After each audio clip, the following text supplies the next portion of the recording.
YouTube, what's going on? Luca back with another video. Again, I cannot break the habit of changing my intro, but I'll get there. Also, I'm going to upgrade my camera as well, I think, in the future, so I can, bring better, higher quality videos, so they're more, enticing. And also, I want to start editing my videos down into more concise, quick cut videos. So anyway, in this topic, I'm going to be talking about, by the way, if you hear any noises, I've got a builder working, so excuse that. And so in this video, I'm going to be talking about family and friends, and how, they affect family, friends, relationships, how they affect who you are.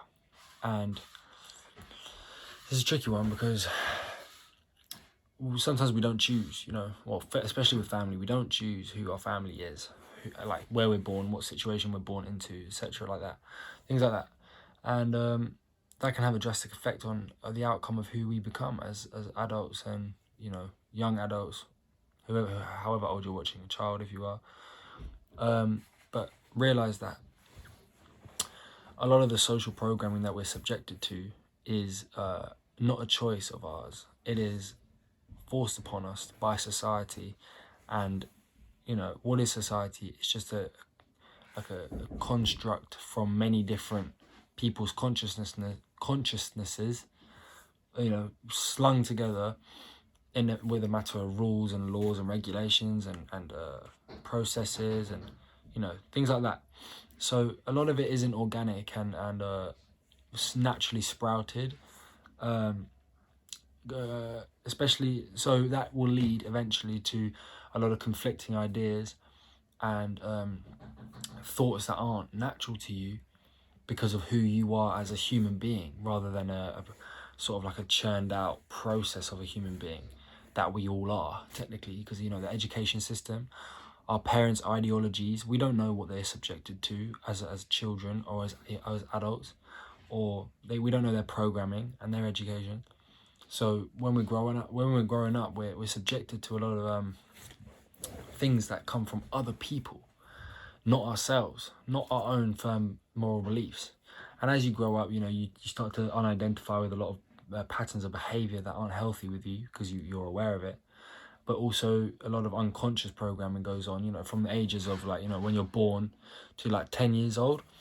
And we can't stop that because we need guidance when we're that age. We need support from our parents and people around us. So it's very difficult. But I just found, when you don't choose a family and you don't necessarily feel like they give you what you really crave out of life, community-wise, you can find yourself, feeling rather alienated, sad, lonely, countless negative things.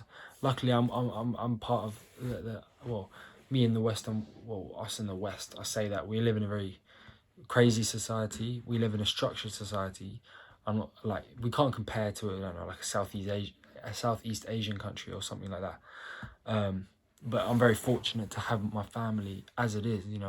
A nuclear family that supports one another. We're financially well and healthy, and we're all in good contact with each other, and we all live in harmony. So I'm very, very, very lucky that I don't have divorced parents or dysfunctionality, things like that.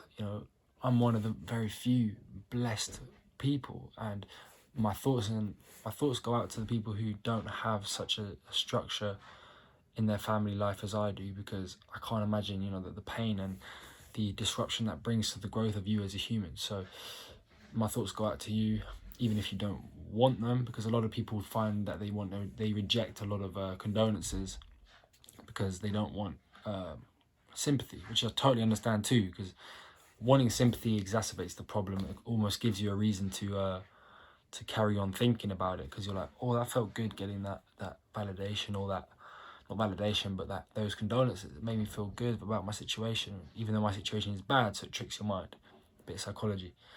But yeah, I'm, as an individual, very blessed, and I know a lot of us aren't. So when we, are raised and we grow up in a certain environment that doesn't suit us as people, it can change, it can, inflict many different patterns of behavior on who we are. And that can, that could be programming. Like I live in London, where a lot of it is jumped up, and there's like, I used to be a roadman. Let's say, like, a roadman is someone who thinks they're like hard, someone who thinks they're like not better than everyone else, but they think that they have one up on people for just because they have a front, and various things like that. And so when you subject yourself to your environments and you don't question, you're unconsciously being programmed by those parts of society that you indulge yourself in. So like, I have a lot of negative programming from the lifestyle that I was living a couple of years ago. Even though I'm only 19, I was a kid. But that almost makes it worse, because then it makes it harder to unidentify with those thoughts.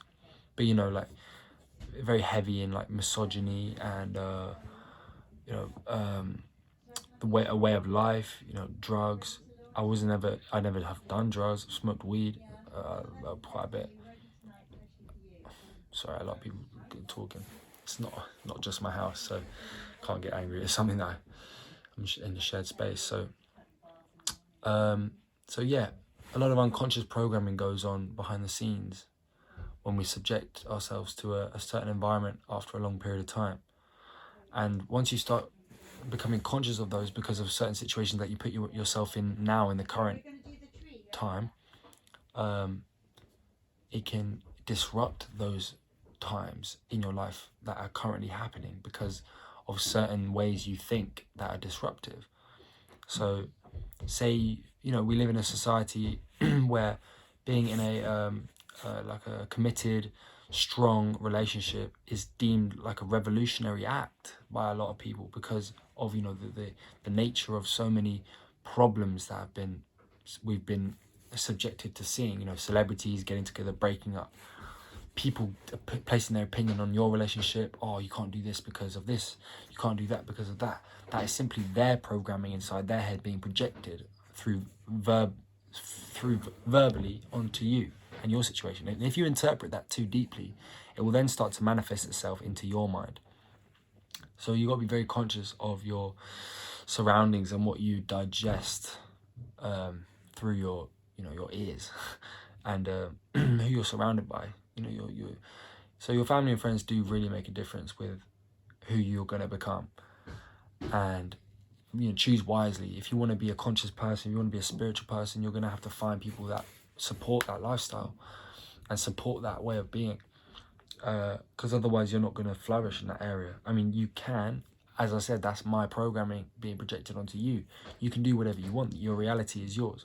I just think personally that if you surround yourself with loads of people that, or even a few people that have a similar or same vision as you, to grow spiritually, you'll all grow spiritually together faster than if you were to on your own. And I think that's a fact. Like if you do things together on an individual level, you can get your individual task done quicker because of the support and the messages. Sorry for that noise. It's so I just want to, our surroundings and our family and our friends do matter a lot. So take that in consideration and be conscious of your programming. Be conscious of what your lifestyle is like and ask yourself if it is really what the path that you really want to go down. Peace and love. Take care of yourself. I love you. People love you. Love yourself. I better go.